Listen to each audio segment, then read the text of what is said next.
Chomzy husband don't come out come brag to the public of how wealthy he is, and Nigerians don't see that statement as offensive. And also, Whitemoney don't come out come reveal to say Davido, Wizkid, Burna Boy, even Sarkodie, they no go fit meet up with his new song wey be say e drop soon.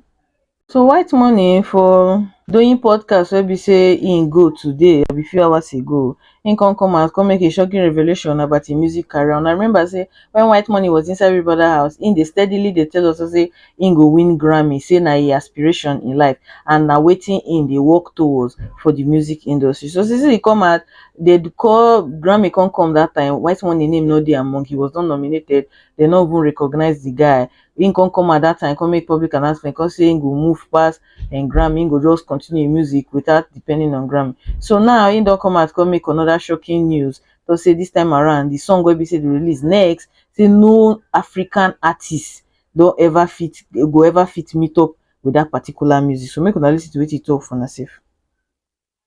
I'm the first of my kind. I create my own kind of sound and I don't look up to them. I'm not the best, but nobody's better. So there is no artist that makes music like your music? None. Their sounds are not intentional to me. So when you drag me, you feel you're doing yourself, you're doing me, you're hurting me, you're doing me a favor. Don't stop dragging me. Never give up. I don't like being stereotyped or being buck. I could care less about big 3, big 1, big 0. All I know is just a big one. That's you. That's Whitemoney. Nobody can match my talent. But what I'm about to do to the industry now, they will believe. They're going to learn. Don Jazzy understands music and the business of music. So I will not just be there as an artist, I'll be there as a businessman, because in the nearest future, I intend to own a label. With what I'm about to drop, I don't think there's any rapper that can rival what I'm about to drop. Whitemoney, we will not deceive ourselves here. If na business aspect, I go understand.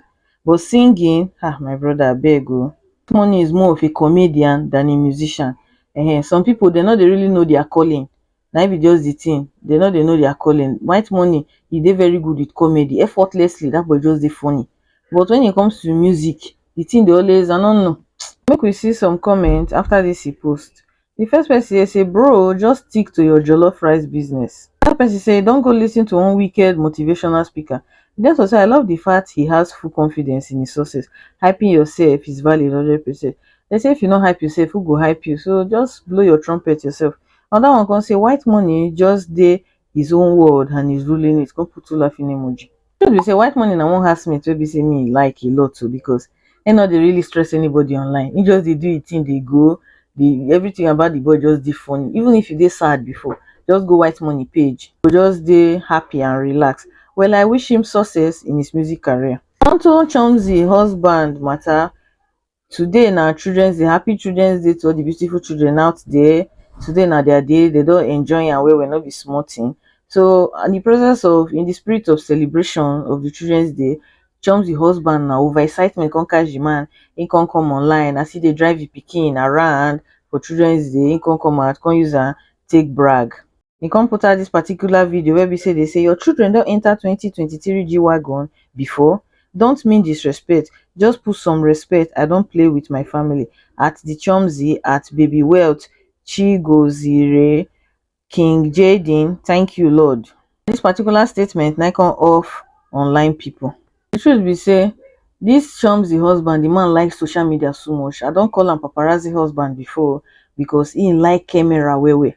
All this bragging not make any sense. Life na something where be say anything fit just happen, everything fit change. You never see person wey be say money full everywhere, in just split seconds everything spoil. Not beside the premise anything spoil for him, but that type of unnecessary bragging, they put unnecessary pressure on people wey be say go allow themselves feel pressured. It not make any sense. So make we see some comments for comment section concerning this recent boasting. So the first person say whoever is married to someone with this mentality should be worried. It's alarming. Me right from the word immediately I just saw Rico. I mean a Rico. I don't know the one where we say the answer. It just give me one kind of unsettling vibe.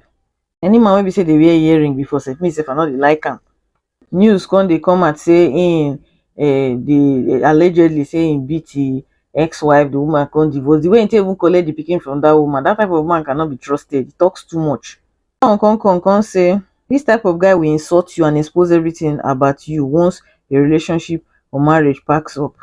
Talk and say as Chomzy be hot cake like that. Chomzy na one of my fave for season one because sorry for level up house. Watch more of level one housemate than level two housemate that time, because level one housemate they seem like very peaceful people. So Chomzy na one of my favorite. Even that time people they call her bitter, I never saw her as a bitter person. But the fact say this girl come out of Big Brother house, as she hot too, she no know say she be gold.